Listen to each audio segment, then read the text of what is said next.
കേട്ടോ. വേണ്ട കാറി തളർന്ന് ഇനിയും കയറാണ്ട് ചോട്ടിൽ ചെമ്പരത്തിയും വെച്ച് നടക്കുന്നു.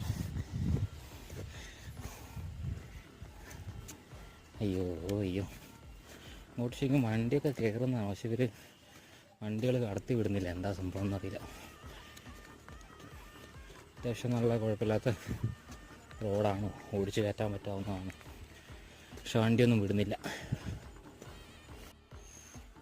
നമ്മളങ്ങനെ കുറേ നടന്നു പിന്നെ ഇതുപോലെ അങ്ങനെ കാടാണ്. ഇതിനുള്ളിൽ കൂടി നടന്ന് വേണം, ചെറിയ സ്റ്റെപ്സ് പോലെ അങ്ങനെ ഉണ്ടാക്കി വെച്ചിന്. ഇത് നടന്ന് വേണം കയറാൻ. അടിപൊളി. അധികം ഇരുട്ടിക്കഴിഞ്ഞാൽ ഇതിലൊന്നും പോക്ക് നടക്കുന്ന കാര്യമേ ഇല്ല, റിസ്ക്കാണ്.